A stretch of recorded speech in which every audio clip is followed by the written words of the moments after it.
Hello বন্ধুরা, আমি পারমিতা। আমার চ্যানেল অরিমিতাস ওয়ার্ল্ডে তোমাদের সকলকে আরও একবার ওয়েলকাম জানিয়ে আবার একটা নতুন ব্লগ নিয়ে চলে এসেছি। হচ্ছে শনিবার 13ই জানুয়ারি। তো আজকে আমি দুপুর থেকে আমার ব্লগটা স্টার্ট করছি। সকালবেলার কাজকর্মের চাপে ব্লগটা আর শুরু করা হয়নি। তো এখন আমি একবারে স্নান করে পুজো দেওয়ার জন্য ফুল তুলে নিচ্ছি। আর এই যে রক্তগাঁদা ফুল হয়েছে আমার গাছে, তো এই ফুলগুলো দিয়ে আজকে ঠাকুর পুজোটা করব। গত 2-3 দিন ধরে এতটা বেশি ঠান্ডা পড়ছে আমাদের এখানে, বলবো কি। তো এই দেখতে দেখতে অনেকটা বেলা হয়ে যায়। তো এখন প্রায় তাও 1-1:30 বেজে গেছে। তো সকালবেলা কুয়াশা পড়েছিল অনেকটা, আর অনেক দেরি করে শুরু কারণে আমার কাজবাজ করতেও অনেকটা ঢিলা হয়ে গেছে। তো আজকে সকালবেলায় ঘুম থেকে ওঠার পরে আমি আমার যাবতীয় কাজকর্ম করে রান্নাঘরে চলে গেছিলাম। কিন্তু এই সূর্য ওঠেনি বলে আমার কাজকর্ম এত লেট হয়ে গেছে। মাত্র কয়েকদিন পরেই আমাদের বাড়িতে পুজো হবে। পুজো বলতে বুড়িমা ঠাকুরের পুজো হবে। মাঘ মাসের যে মা পড়বে, মানে মাঘী পূর্ণিমাতে লক্ষ্মী পুজো আর এই বুড়িমা পুজো দুটোই একসঙ্গে হবে।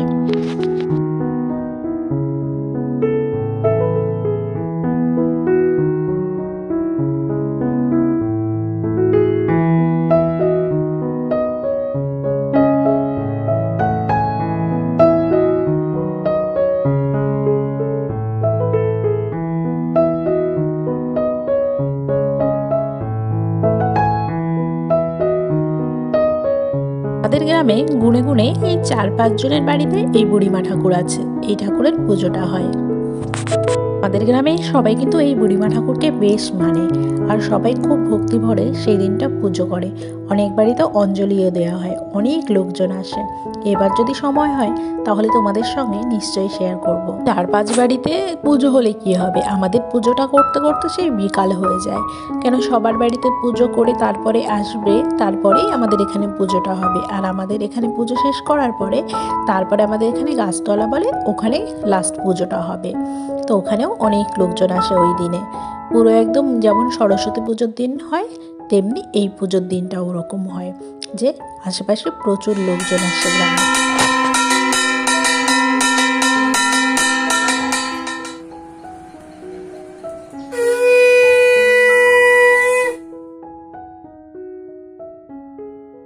তো এবার আমি চলে এলাম রান্না করার জন্য দুপুরবেলায়।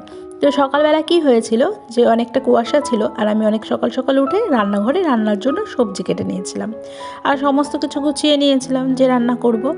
আর এদিকে মাচালা কাকু আসেনি কোনো রকম, তো কোনো একজনও আসেনি, যার জন্য আমার এতটা দেরি হয়ে গেল যে সকালের রান্নাটা আমাকে এখন দুপুরবেলা করতে হবে। তো সকালবেলা রুটি বানিয়েছিলাম, রুটি আর ভাজি এসব বানিয়েছিলাম। তো ওটা দিয়েই সকালের খাবারটা আজকে হয়ে গেছে। আর ওই জন্য দুপুরবেলা এখন চলে এসেছি। মাছ দিয়ে রান্না করব বলে সেইভাবেই সবজি কেটেছিলাম, কিন্তু মাছ নেই। তার বদলে এখন একটু ডিম রান্না করি।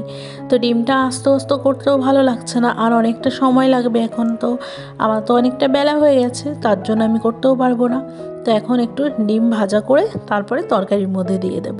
তো এইভাবেই আজকে একটু সিম্পল তরকারি রান্না করে নেব।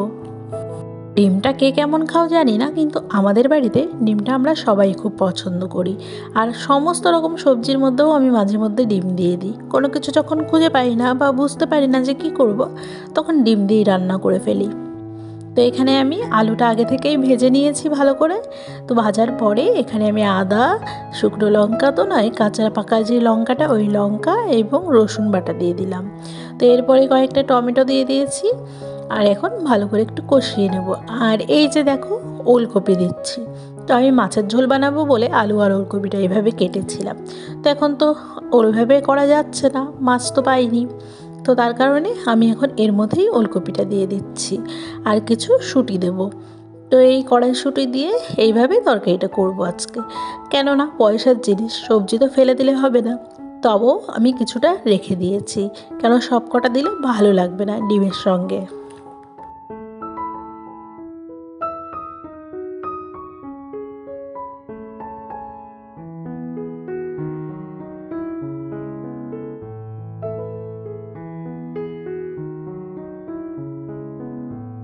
পরে একটু মূলো ভাজা করে নেব। অনেক কয়েকদিন হলো মূলোগুলো আনা হয়েছে, তো ওগুলো শুকিয়ে গেছে। তো এখন না ভাজলে আর ভালো লাগবে না। তো এই যে আমার আজকে ডিমের তরকারি, উচ্ছে ভাজা আর হচ্ছে মূলো ভাজা, এই হচ্ছে সিম্পল রান্না দুপুরের। তো এখন আমি রান্নাবান্না হয়ে গেছে, গরুর জন্য খাবার বসিয়ে দিয়েছি, আর এই সাইডে একটু জল গরম বসিয়ে দিয়ে রান্নাঘরটা পরিষ্কার করে নেব। এখন প্রায় 2:30 বেজে গেছে। ভাবতে পারো দেখো রান্নাঘরের অবস্থাটা কেমন রয়েছে। আসলে আমি কিন্তু ল্যাপা পোছা করতে পারি না, যার কারণে না আমি রোজ রোজ ল্যাপা হয় না আমার। তো শাশুড়ি মা মাঝে মধ্যে লেপে দেয় উনুনটা, তো সেইভাবেই রান্না করা হয়। তো আমি যেহেতু পারি না এগুলো, ওই জন্য আর না কখনো চেষ্টাও করা হয়নি যে কেমনভাবে লেপতে হয় বা কি। আসলে হয়ে ওঠে না সময়ের কারণে এখন।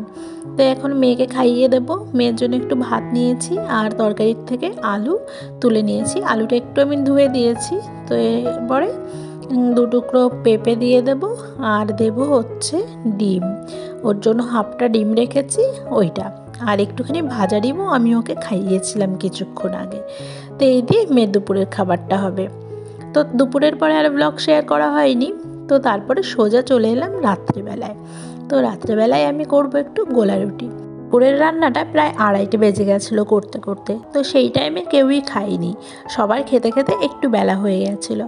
তো তখন সবাই খেয়ে নিয়েছে, আর তার জন্য রাত্রেবেলায় হালকা টিফিন করেছে। ওই জন্য রাত্রে আর কেউ খাবে না, আর বরের নিমন্ত্রণ আছে। তো আমি ভাবলাম দুধ যখন আছে, আমার একার জন্য আর কি করব বলো, 2-3টে গোলা রুটি বানিয়ে নিই। তো আমি 2-4টে গোলা রুটি বানিয়ে নিয়েছিলাম, মা আর আমি খাবো বলে। তো মাও একটা নিল, অনেক রাত্রেই বানিয়েছিলাম খাবো বলে। তো এখানে দেখো গোলা রুটিগুলো বানিয়ে হটপটের মধ্যে আমি রাখছি। তো রেখেই আমি নিয়ে এসেছি, তো বের করে দেখে সব গেল নেতিয়ে। কি জ্বালা বলো তো, এইভাবে কি গোলা রুটি খাওয়া যায়?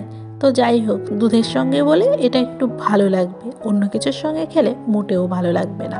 তো ওই জন্য আমি এখন 2-3টে গোলা রুটি ছিঁড়ে নিয়ে নিচ্ছি, আর বাকি যেটুকু থাকবে সেটুকু ম্যাক্সকে দিয়ে দেবো। মাও এরকম নরম বলে খেলো না। ছিল আমার আজকের সারাদিনের ছোট্ট ব্লগ। তোমাদের কেমন লাগলো জানিও, আর যদি ভালো লাগে থাকে তাহলে চ্যানেলটিকে সাবস্ক্রাইব করে দিও। টাটা সবাইকে।